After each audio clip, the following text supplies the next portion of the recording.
Hello viewers, welcome to Deepak TNPSC academy. நம்ம சேனலுக்கு புதுசாக வரவங்க யாராக இருந்தாலுமே சேனலை சப்ஸ்கிரைப் பண்ணுங்கள், லைக் அண்ட் ஷேர் பண்ணிக்கோங்க. நீங்கள் பண்ணுற ஒவ்வொரு சப்ஸ்கிரைபுமே எனக்கு அடுத்தடுத்த வீடியோஸ் போடுறதுக்கு எனக்கு பெரிய ஒரு மோட்டிவேஷனாகவே இருக்கும். ஓகே, வாங்க இப்போ நம்ம வீடியோக்குள்ளே போகலாம். இப்போ இன்றைக்கி நம்ம என்ன பார்க்க போகிறோம்னா, போன வீடியோவில் இத்தனை மார்க்குக்கு எனக்கு ஜாப் கன்ஃபார்மாக கிடைக்கும், குரூப் 4ல் இவ்வளோ ரேங்க் இருந்துச்சுன்னா எனக்கு கிடைக்கும்னு ஒரு அனலைசஸ் நான் போட்டிருந்தோம். இப்போ இவ்வளோ கொஷின்ஸ், இவ்வளோ மார்க்கு, இவ்வளோ கொஷின்ஸ் அடிச்சிருந்தா எனக்கு கன்ஃபார்மாக ஜாப் கிடைக்கும்னு ஒரு கரெக்டான ஒரு துல்லியமான கட் ஆஃப் மதிப்பெண்ணை நம்ம எடுத்துகிட்டு வந்திருக்கோம். சரிங்களா? ஏன்னா நிறைய பேர் நிறைய குழப்பத்தில் இருக்கும். கிரேஸ் மார்க் கொடுத்துருக்காங்களா இல்லையான்னு ஃபஸ்ட்டு ஒரு குழப்பம். கொஷின்ஸு ரொம்ப டஃப்பாக இருக்குது, கட் ஆஃப் எந்த மாதிரி இருக்குதுன்னு ரொம்ப இது நம்மளுக்கு சிவி லிஸ்ட்டு நம்மளோட லிஸ்ட் நம்ம வருமானு அது ஒரு பக்கம். இந்த மாதிரி நிறைய கோணத்தில் நிறைய குழப்பங்களோட நம்ம இப்போ ஆழ்ந்திருக்கோம். அதுக்குண்டான ஒரு துல்லியமான வீடியோவாக இந்த வீடியோ இருக்கும். இப்போ சிவி லிஸ்ட்டு யார் யாருக்குன்னா வரும், சரிங்களா? கட் ஆஃபு இந்த கட் ஆஃப் தானா, இல்லை கிரேஸ் மார்க் போட்டு சிவி லிஸ்ட்டில் விடுவாங்களா? நம்மளுக்கு ஜென்ரல் ஓசியில் எவ்வளோ வருது, உமனில் எவ்வளோ வருது? இப்போ உமனுக்கு 30% இடஒதுக்கீடு இருக்குது, சரிங்களா? அதே மாதிரி நம்ம பிஎஸ்டிஎம்க்கு 20% இடஒதுக்கீடு இருக்குது.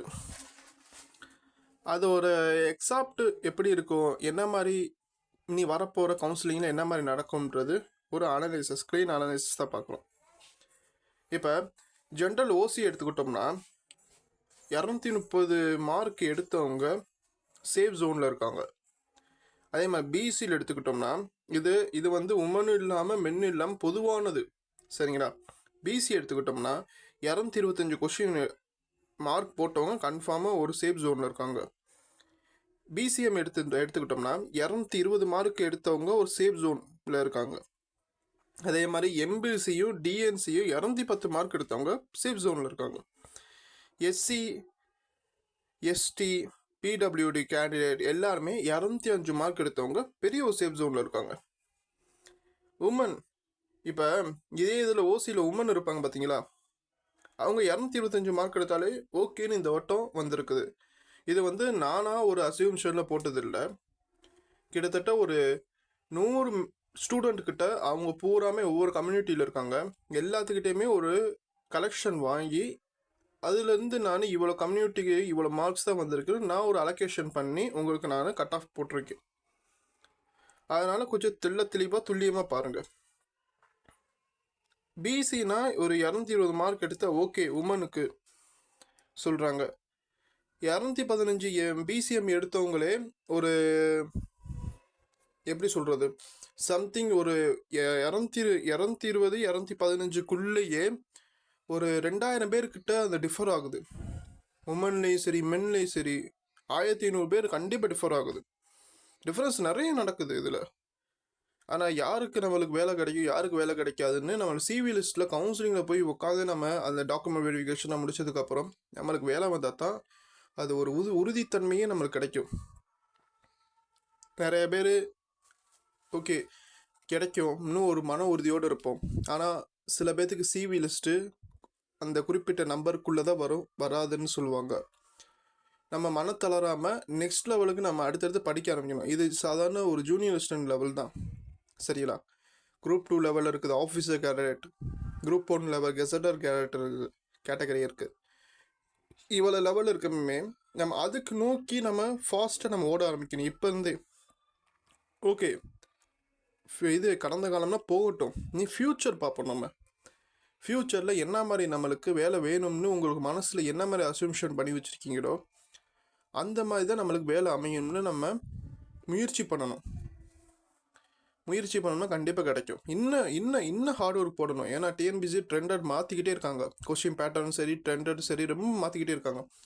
அதுக்கேற்ற மாதிரி நம்மளும் மாறிக்கணும் இனிமேல் இருக்கிற காலகட்டத்தில்.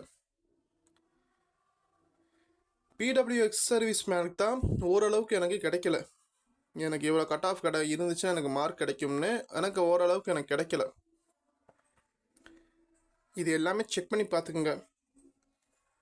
நல்லபடியாக அடுத்து இருக்க எக்ஸாம்ஸுக்கும் நம்ம படிப்போம். ஓகேங்களா? நம்ம சேனலில் அடுத்தடுத்த வீடியோஸ் நல்ல பிரமாதமான வீடியோஸ் வந்துக்கிட்டே இருக்கும். ஓகேங்களா? உங்களுக்கு யூஸ்ஃபுல்லாகவும் இருக்கும்.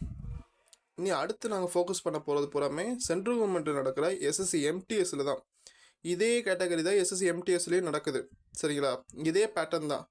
என்ன அதில் வந்து ரீசனிங் 25 மார்க்கும் ஆப்டிடியூட் 25 மார்க்கும். அது எலிஜிபிள் கேண்டிடேட் தான். சரிங்களா? இங்கிலீஷும் ஜிகேவும் படிச்சிருந்தா கன்ஃபார்ம் அதில் போஸ்டிங் அடிச்சேன். சென்ட்ரல் கவர்மெண்ட்டில் இன்கம் டேக்ஸு, கஸ்டம்ஸு, ஜிஎஸ்டி இந்த மாதிரி நிறைய டிபார்ட்மெண்ட்டில் மல்டி டாஸ்கிங் ஸ்டாஃபாக போகலாம். ஸ்டார்டிங் சேலரி 35,000 வரும். இதில் அலவன்சஸ் எல்லாமே சேர்ந்தாலே நிறையா அமௌண்ட்டோட நம்மளுக்கு சேலரி மட்டும் வரும். நல்ல பவரோடு சென்ட்ரல் கவர்மெண்ட்டில் ஒர்க் பண்ணுறதுனாலே பவரோடு இருக்கும்ல நம்மளுக்கு. அதுக்கு நம்ம ஃபோக்கஸ் பண்ணணும். நீ அடுத்தடுத்த வீடியோஸ் அடுத்தடுத்த சென்ட்ரல் கவர்மெண்ட்டை பற்றி நிறைய வீடியோஸ் நிறைய எக்ஸாம்ஸை பற்றி வந்துக்கிட்டே இருக்கும். எனக்கு நீங்கள் சப்ஸ்கிரைப் பண்ணி சப்போர்ட் பண்ணுங்கள், லைக் அண்ட் ஷேர் பண்ணுங்கள். Thank you to every one.